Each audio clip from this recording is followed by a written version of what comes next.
Okay, you guys know what that hard rockin' Madison Rising music means. It means it is time for yet another Student of the Gun Radio. And I, Professor Paul, am back with you, and Jared is with me, and we are on the road. That's right.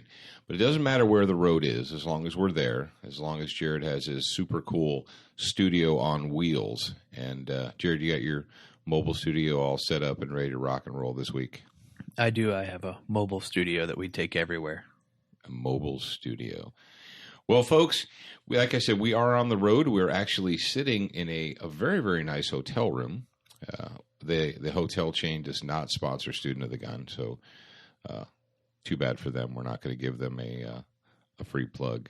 But it is a very nice room, is it not? It is. And what's one of the nicest features of this hotel room, Jared?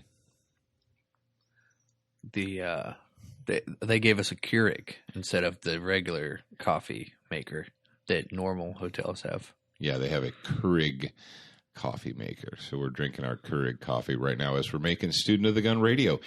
But folks, we want to thank all of our good friends because, well, number one, we want to thank our good friends because we saw a bunch of them this week. Our friends at Crossbreed Holsters, our friends at XS Sights, our friends at Colt, and who's the only one we didn't see? Keltec. Keltec's the only one we didn't see. Shame on you, Keltec. Yeah, that's okay. We'll give them a pass. But yes, thank you to our sponsors, Crossbreed, XS, Colt, makers of the Chad from Keltec likes to do competitions and stuff. Why isn't he at the Bianchi Cup? Chad, why aren't you here? I don't know. We might have to ask him that later. But we're going to jump right into it, actually, speaking of XS Sights and the XS Sights Good Guy of the Week. But before I turn it over to Jared, and I just saw the Good Guy name. That's a real name? Yeah. I don't know if that's his real name. It might be his forum handle. It's the app handle. It's actually his Facebook name. Okay. Or Twitter or whatever he used to sign in. Okay, but before we turn this over to Jared, I wanted to say thank you for our friend Armed Militia. That's his app handle, for taking a picture of his Good Guy kit and posting it up so that we could see it and all the fans could see it. He shared that with us, right, Jared? I don't remember if he sent that to my email or on the Facebook. It was somewhere. Okay, well, he did. Yeah, he did. All right. Fantastic. Jared, tell us who is our XS Sights Good Guy of the Week and what exactly is their question? Our XS Sights Good Guy of the Week this week is Jeremiah Johnson. And Jeremiah, I need you to email me your address, shirt size, and phone number to Jared, Jarrad, at studentofthegun.com. And Jeremiah asks, when carrying a leather or hybrid holster, do you have a recommendation on leather care that is safe for my gun? Good question. And really, when it comes to things that are safe or not safe for your gun specifically, generally we're talking about the finish, chemicals that could harm the finish, or if it's a polymer frame gun, chemicals that could harm the polymer, or also harm the ammunition. That's something you always want to keep in mind when you're cleaning guns and treating holsters and all of that good stuff, is that you do not want to put anything in, on, or around your gun that could harm specifically the primers on your ammunition. People in the old days used to do crazy things like they would open up the actions of their guns and spray them down with WD-40 and get the WD-40 all over their ammunition. And folks, that's bad juju. You don't want WD-40 on your primers because you actually want them to go pop when they need to go pop. But as far as treating leather, the good news is anything you put on leather is probably going to be pretty mild when it comes to steel or aluminum or polymer. For my leather holsters, the one thing that your human body oil is actually pretty good at keeping the holster soft. But if you have a holster that maybe has been sitting on the shelf for a while or you need to break it in or what have you, I just go with really simple stuff from either a craft shop or your local thrift store, what have you. Anything that you would put on a baseball glove. I've used mink oil on holsters. I've also used vegetable oil on holsters, on old Western holsters. I've coated them in vegetable oil to soften them up. But either one of those should be fine for your gun. They're not going to harm it. Now, obviously, you wouldn't want to like spray mink oil inside of your gun action, or I don't even know if that would hurt it. But yeah, my recommendation is if you're looking to keep the leather a little softer or to treat it, what you would put on a baseball glove is essentially what I would use. Now, when it comes to holsters, and I'm glad that Jared picked this question, is I wanted to take a moment and talk about holster and holster selection. You know, Jeremiah says here, leather or leather hybrid holsters. That's a good subject in this day and age, because people will go out and they'll spend, you know, $800, $700, even maybe, you know, $400 or $500, $600 on a concealed carry handgun. And then they walk over to the rack and they buy one of these one-size-fits-nothing universal holsters or nylon holsters, or, you know, it was stitched in Taiwan for 15 cents or something. Folks, you can do better than that.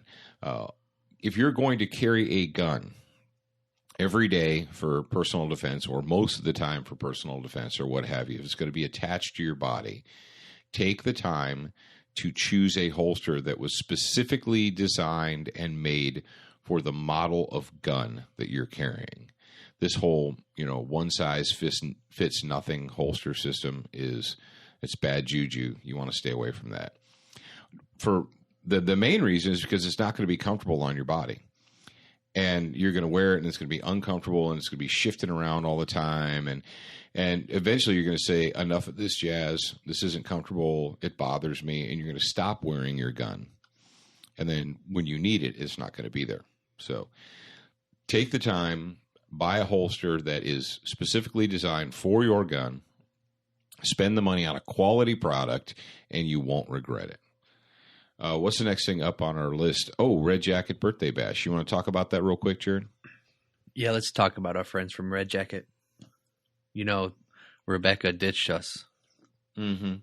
So shame on you, Rebecca, for ditching us this week. But we got to see Joe. Yeah, we saw Joe, so that's good. But yeah, the Red Jacket Birthday Bash, we talked about it last week. We're going to talk about it again this week. And then I think by the time we do radio again, it'll be time for the bash. But if you would like to come down and shoot machine guns with the folks from Red Jacket Firearms, you can do that. All you have to do is go to the Red Jacket Firearms Facebook page, follow a link, and there's a link that you can go to purchase an admission ticket. And you can attend the birthday bash. I'm not sure exactly what the price on the tickets are, but just go to the Red Jacket Firearms Facebook page, look it up, and it'll have all the instructions there. It's going to be in Ruston, Ruston, Louisiana, and that's in the top part of the state. So if you're in some place like Missouri or Arkansas, Texas, that might actually be, or even northern Mississippi or Alabama, within driving distance for you guys. So check it out, Red Jacket Birthday Bash. Come down and shoot machine guns with the folks at Red Jacket, and, of course, the folks from Student of the Gun. We're going to be out there shooting some machine guns, having a good time. So check that out. Go Team moment. We got a Go Team moment here. This is kind of interesting to us, and we always appreciate it when anybody who's been a student of ours, who we've given instruction to or assistance to or what have you, uses what they were taught. And as an instructor, I've had this, you know, not all the time, but periodically you'll get people that will come back and say, hey, I took your class, you know, such and such, and this is what happened to me. Well, one of our students, and she's not just our student, she's a student of Tactical Response and other schools, but Mary Hooker Weddington, she had an incident where, you want to read it verbatim, Jared? Is this what she actually sent you? Yeah, the actual quote from Mary. Okay, yeah, I can read that for you. It says, Mary says, quote, I had a meth head follow me to my car today. He was almost to my vehicle when I turned and pointed my gun at him and told him he chose wrong. I saw him in the store. I saw that he was following me. I knew that he thought I would be an easy victim. He wasn't expecting me to draw on him, and he quickly turned tail and ran. End quote. End quote. And also, we followed up with Mary, and she did She said she saw this guy in the store. He looked like he was, basically casing the joint for cop lingo there. He was looking for victims, looking for somebody to rob.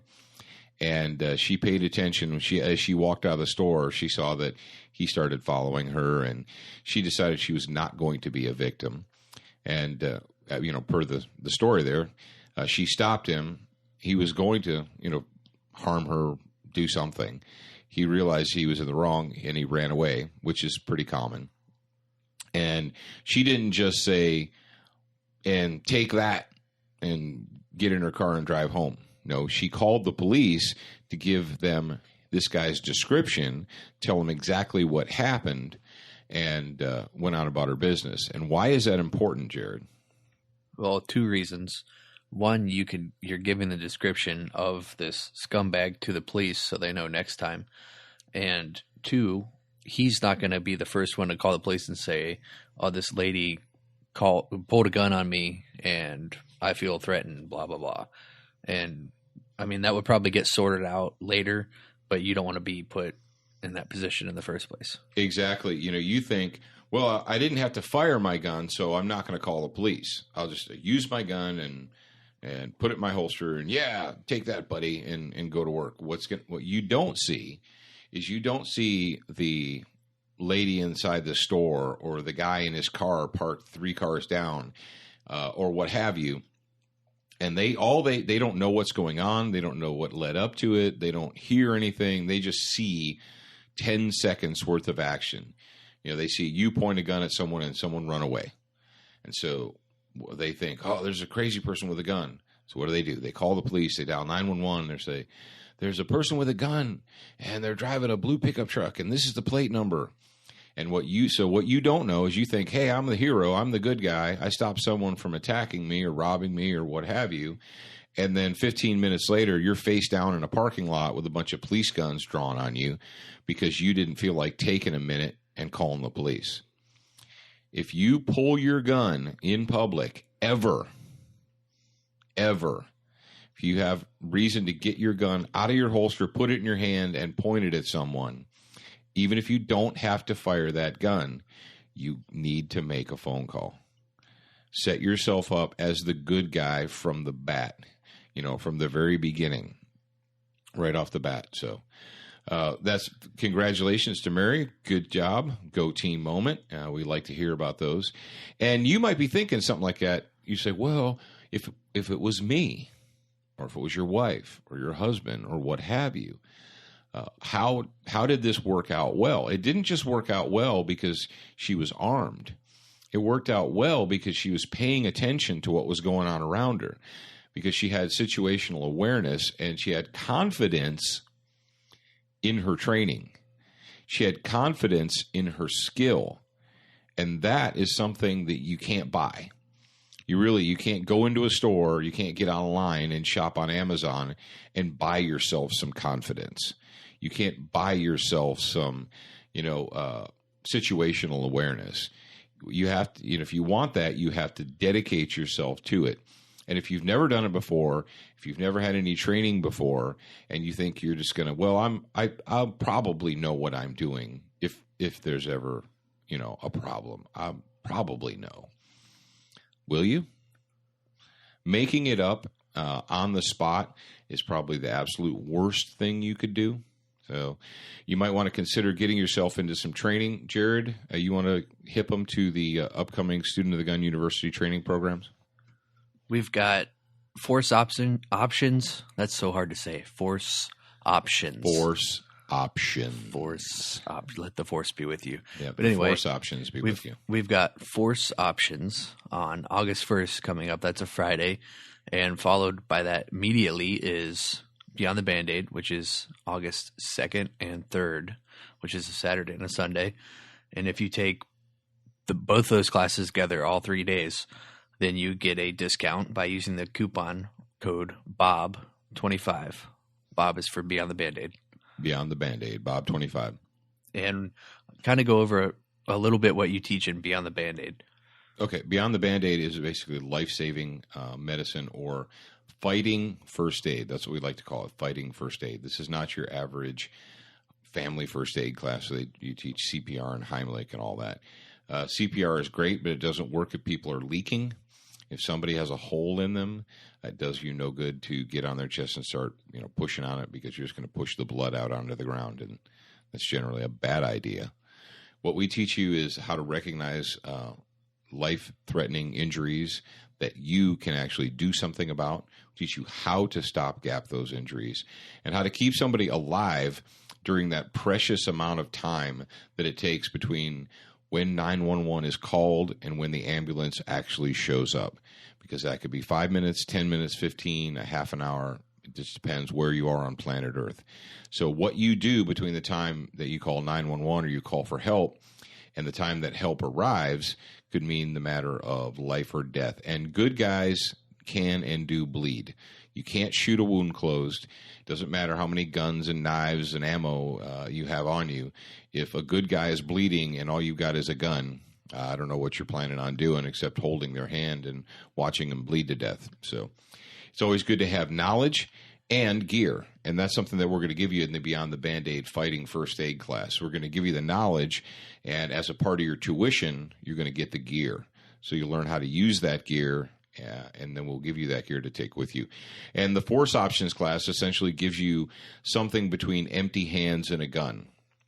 It's not always going to be a gun day, but there's going to be times when you need to do something. And going hand to hand with somebody while you're wearing a gun is generally a bad idea.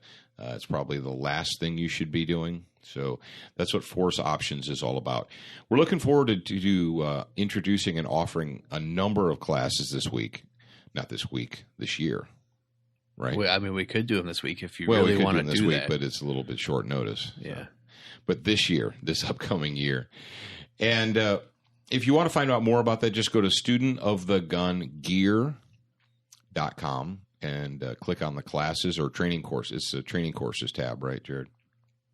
Yes. Yeah, it says training courses. Also, you can go to just studentofthegun.com, and right there it says official Student of Gun Gear, and you click that and you go there. There's lots of ways to get there. And I'm going to turn the classes back on the actual training page on the website. Okay.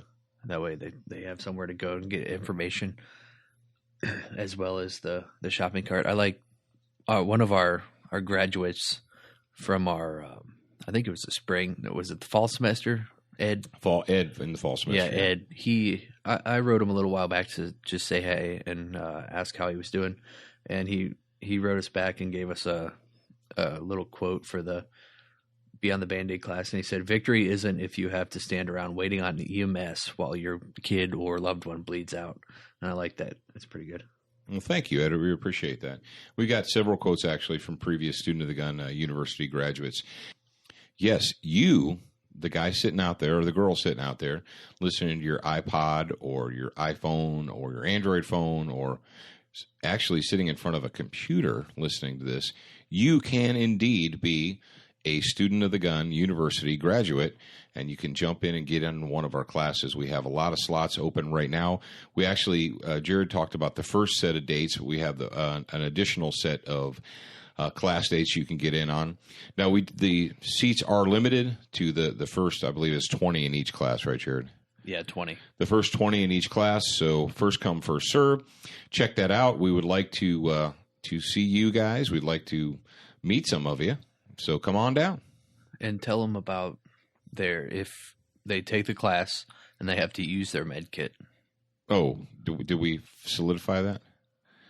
We talked about it. Well, we just did now. Oh, we just did. Jared decided we just did. No, when it comes to we're going to give you, everybody who comes to the Beyond the Band-Aid Fighting First Aid class, we're going to give them a Pocket Lifesaver training or kit, the Pocket Lifesaver 2.0 kit. And we were talking, actually, while we were on the road, that if you have to use one to treat a life-threatening emergency, send us your story. You know, if you send us your story, contact us and tell us what that story was about. And see, the thing we had is like, how do you verify it? You know, like some 15-year-old could call us and say, hey, I saved a little old lady with my kit. Send me a free one.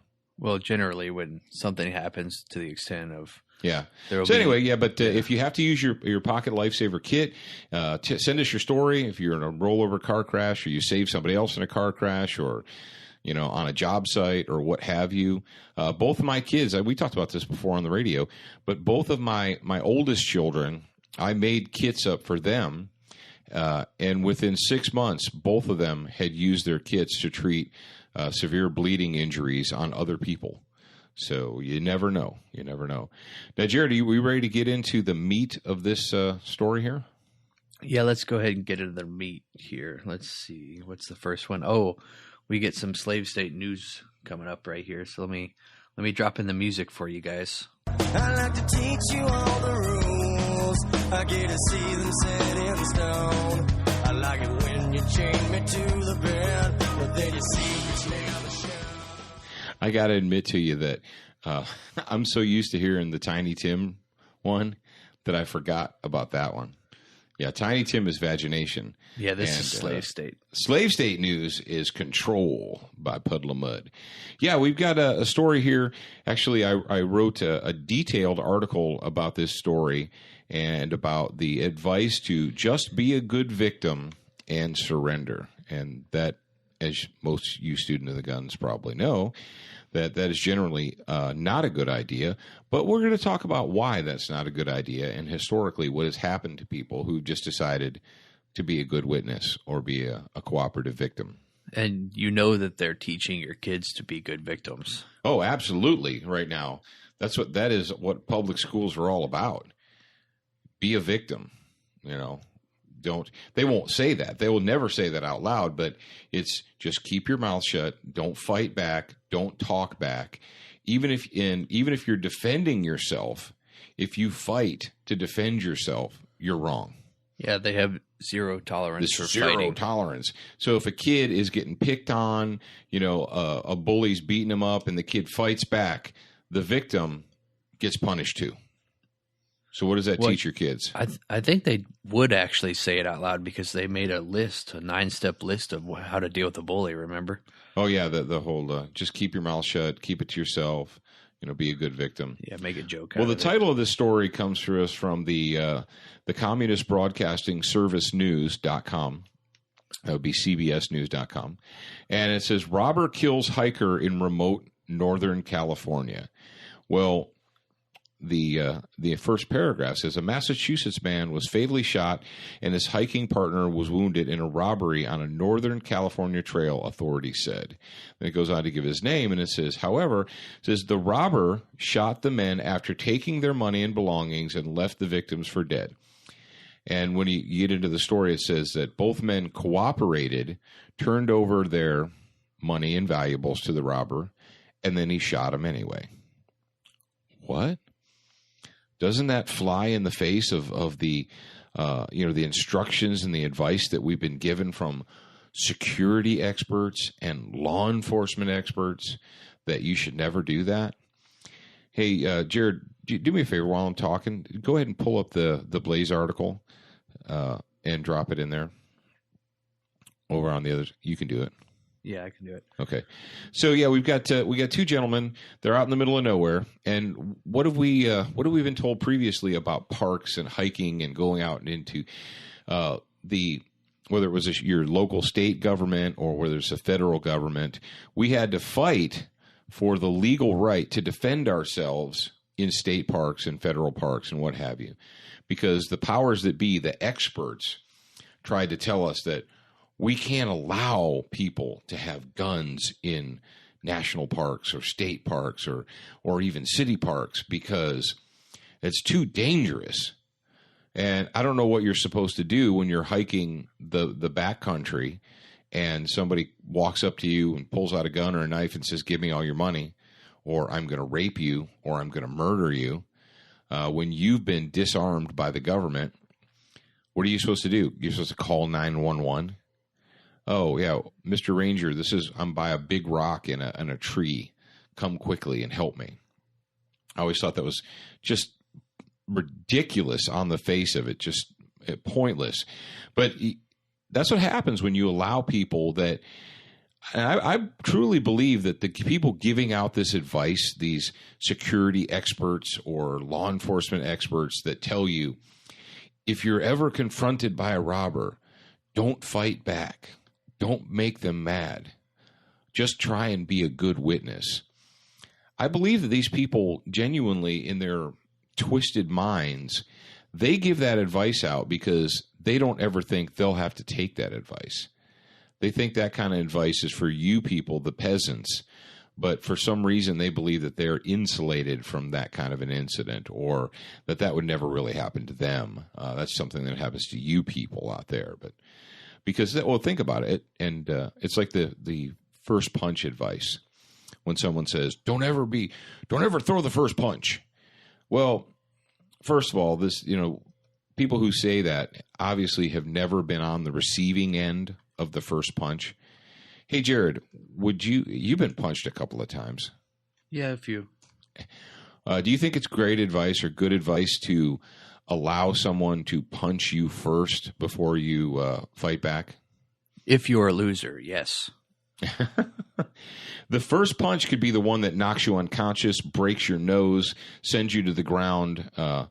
Waiting for someone to land the first punch on you is probably the stupidest thing you could possibly do. And people who say that obviously have not stood there and been the victim of the first punch. And this is not some kind of game we're playing here. This is not the playground. This isn't some kind of a boxing competition. This is real life. This is real life where a verminous criminal could literally break your nose, break your jaw, knock you unconscious, knock you to the ground in a parking lot, causing you. Just recently, there was one where, I can't remember where it was now, a criminal was committing a theft offense. They're shoplifting, punched the security guard. The security guard fell backwards, hit his head on a concrete curb, and died. But I bet the security guy was glad that he let the guy land the first punch, because that's only fair. When criminals are robbing you, the mental state, they assume that you're just going to comply and you're not going to break their OODA loop by throwing a punch back at them. Right. If you actually throw a punch back at them or catch them first, then that automatically or that immediately it changes their mental state to the loser. It puts them on the defensive. Yeah. Yeah. So the story on theblaze.com is men comply with armed robber. He shoots them anyway. So what do we have here? We have, and we pulled a safety tip from the Michigan State Police webpage on crime safety tips. And in a quote from them, it says, "It may be more advisable to submit than to resist and risk severe injury or death.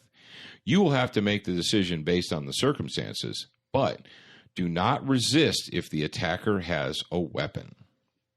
So this is what they're telling you, little peasants out there, you plebes, you comfortable slaves.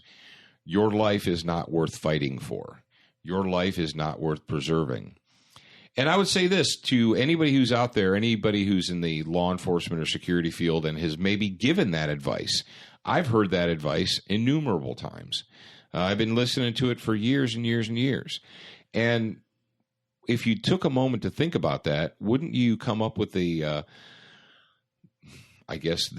realization that if you print up a list of instructions for potential victims of crime, you print up a list, you make the list public, and you tell people, the citizen, if someone tries to rob you, someone tries to harm you, someone tries to, whatever, don't fight back.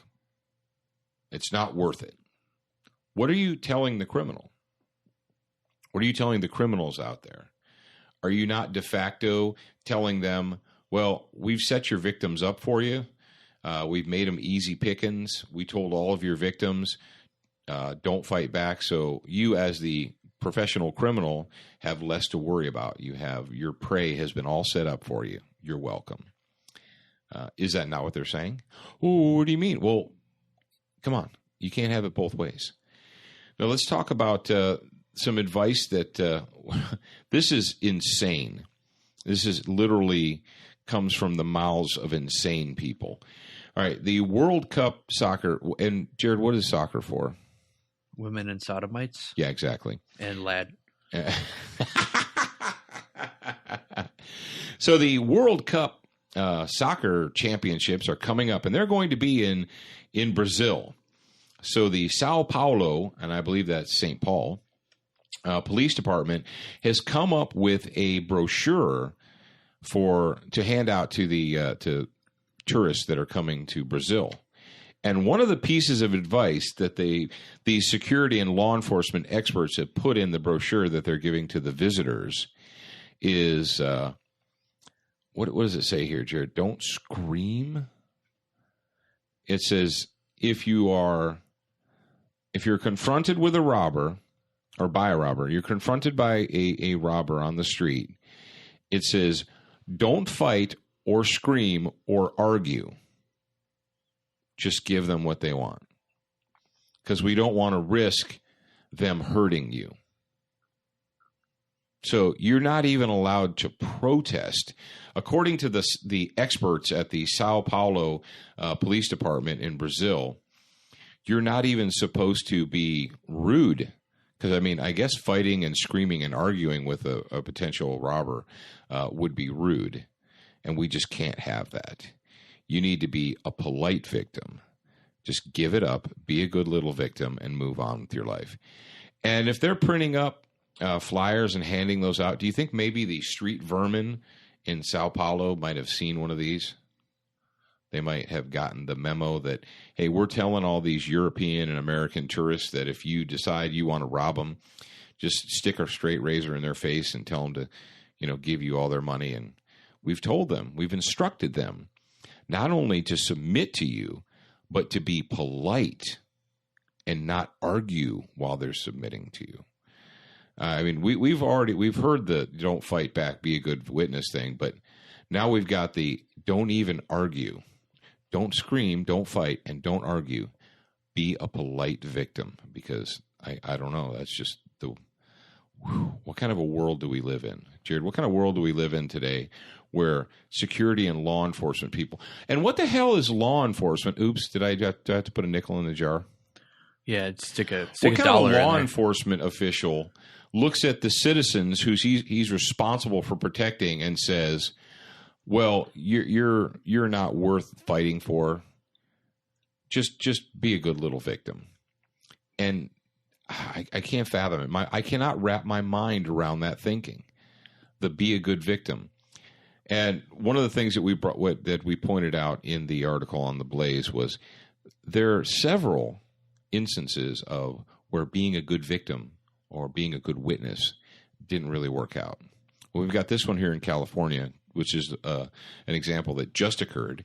The men comply with the robber, do everything he says, and he shoots him and leaves him for dead anyway. The only reason that the second guy is alive is just because he's lucky.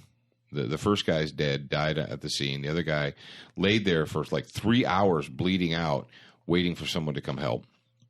Well, in 1995, and we brought this up before, I'm going to bring it up again, we had 3 employees of a Cracker Barrel restaurant where was that at? Somewhere in Florida. Where in Florida was that, Jared? I can't find that right now. Give me a second and I'll find it. It was in Florida. Anyway, and I'm sure if you have a place of business, they probably have a robbery policy. If this business is ever robbed, don't fight back. Give the robbers whatever they ask. Cooperate. Try and be a good witness. That kind of jazz. You get it? Yeah, it was in Naples. Naples, Florida. There we go. And so and I'm not a gambling man, but I would bet that back in 1995, if Cracker Barrel had a employee handbook, that in the employee handbook it said, in the event of a robbery, don't fight back, don't argue, give them whatever they want, be a good witness. Well, there are no witnesses, because in this instance, the 3 employees that were in the restaurant, not only did they cooperate with the 2 armed men who broke into the restaurant, they cooperated to the point where they allowed themselves to be led into the walk-in freezer, allowed themselves to be put down on their knees and tied up, and then had their throats slashed for good measure. So there were no witnesses even though they did everything they were supposed to do. Now, you're smart students of the gun, you're smart listeners. Tell me something. The most glaring example of the failure of Be a Good Witness. 3,000 people died that day. That's right. September 11th, 2001. Why is it that, 19 smelly jihadists were able to take over 4 airplanes with box cutters and little and small knives? Because remember, back then in 2001, you could take box cutters and small knives and so forth on airplanes. People did it for decades and decades and decades. I used to do it. I used to take a Swiss Army knife with me on the plane all the time.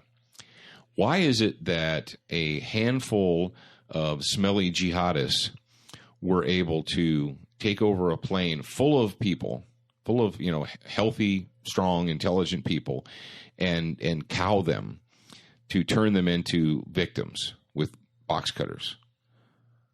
Well, maybe it is because for decades and decades, these guys, these smelly jihadists, they knew that the security experts and professionals had beaten into their heads, in the event of a hijacking, do not fight, do not argue with the terrorist, do not look them in the eye, do everything they say, comply, attempt to be a good witness.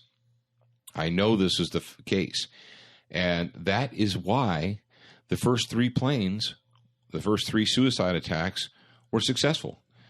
Because everyone on that plane had been beaten into submission, into being a good victim, into being a polite victim. And if there were a couple of people on that plane that thought, man, I'm going to get up and do something about this, they wouldn't. You know why? Because everyone around them is looking at them. No, don't do anything. Nobody was supporting the... Don't do anything. Don't make them mad. They might do something. Well, guess what? They already did. Yeah, be a good witness. Well, how did that work? How does that work when they decide there aren't going to be any witnesses? When be a good witness is your defensive plan, and the bad guy decides, we're not going to leave any witnesses behind. Yeah, but that's my plan. That's my defensive plan, is be a good witness. Well, I guess your plan didn't work out well for you, did it? So taking a kind of a left turn here, have you heard about it just happened Friday, and when we're on the road, we don't really get to pay attention to a lot of the news, but have you heard about the University of Santa Barbara? No. What happened? No. Apparently a crazy gunman with a semi-automatic pistol. Because those are the most dangerous kind, Yeah. Semi-automatic. He went to the University of Santa Barbara, and according to this story, this one's from Fox News Insider, he had posted a YouTube video earlier in the week featuring a young man who promised to take revenge on sorority girls who had rejected him over the year. So is the university, aren't those gun-free zones? I'm pretty sure, yeah. In California. So what happened? Did he killed 6 people and himself. He killed 6 people for sure, wounded 7. And it says, after exchanging gunfire with the police, the shooter drove away and crashed into a parked car. The suspect was found dead from an apparent gunshot wound. An apparent self-inflicted gunshot wound. It says, but police said they do not know if the gunshot was self-inflicted or if the suspect was shot by a deputy. Oh, okay. Well, that's true. I'm glad they exchanged. He might have been wounded and bled to death in the car. Well, yeah, but I'm glad that they don't know if they hit him or not. They exchanged gunfire. Well, sometimes you exchange gunfire and you don't know. But I like how they're trying to shove it off that he killed himself. Well, they always do that.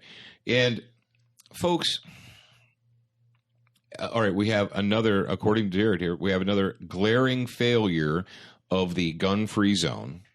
We have another glaring failure of California liberalism and California anti-gun politics. It's a failure. It's a joke. It does nothing. Plastic signs do nothing but disarm you, the good person. And when you see these plastic signs, when you see these stickers on the doors, you should be righteously indignant. You should think, when you see that, you should think, wow, the person who owns this business is a moron. Maybe they're a nice guy, but they're a nice moron because plastic signs and stickers don't stop criminals. And that just happened, and everybody's been talking about it all week long in North Carolina. A North Carolina restaurant put up a no guns allowed in our restaurant and then almost immediately got robbed. 3 guys burst in with guns and robbed the place. What? They didn't see the sign? You mean stickers and signs and good happy feelings and unicorn farts don't protect us from evil people? It's crazy. So, folks, long story short, if you are told, and I know it's going to happen, sometime in your life, again, someone is going to say to you, don't fight back. Be a good witness. It's not worth the risk. Apparently, your life is not worth the risk. It's better to just turn over the decision of whether you live or die to some criminal scumbag. That's better, according to these experts. It's not. It's a failure. We've seen it over and over and over again. And as a follow-up, you're smart people. There were 4 suicide attack planes flying around that morning that we know of, right? 4. 3 of them succeeded. Why did number 4 fail? Why did the Flight 93, why did that suicide attack from the air, why did it fail? Jared, why did it fail? Because people fought back. Because people fought back. Because people were on their phones talking to the ground, and the people on the ground told them that, hey, these planes are being used as weapons. And, I guess as a quick aside, I thought if you made a phone call on a plane that it would crash the plane immediately and it would fail. But apparently that's not true. You're like, what? You mean it's not true that my phone being turned on is going to crash the plane? Yeah. It didn't crash the plane then. But, hey, what do I know? I'm just a dude on the radio. So, yeah, the only, I guess, victory for us, the only thing we could hang our hat on September 11th was Flight 93. And the reason that attack failed was because people on board fought back. Yes, those people gave their lives, but they gave their lives so that people on the ground could live. What do we think? What would you say about the people on Flight 93 who fought back? Are you angry at them? Do you think they should have just sat in their seats and looked down at the floor and allowed those smelly jihadist scumbags to crash that plane into another building and kill more people? What do you think? And there may be some people that you know who think they were wrong, that they should have just put their heads down and looked at the floor and been good little victims. Stay away from these people. They're dangerous. They'll get you hurt. Jared, what are we looking like on time, brother? We're at 43. We're on 43 right now. So. Okay, well, we're going to go ahead and put the wraps on this one right here. Ladies and gentlemen, thank you very much for joining us on the road, from the road, Student of the Gun from the road. And don't forget to thank our sponsors, Kel-Tec, Colt, Crossbreed, and, of course, Excess Sights. And if you want to be the Excess Sights Good Guy of the Week, all you have to do is post your question. If Jared chooses it, you get a Good Guy of the Week pack. Now, folks, ladies and gentlemen, and children of all ages, don't forget, you're a beginner once, but you should be a student for life.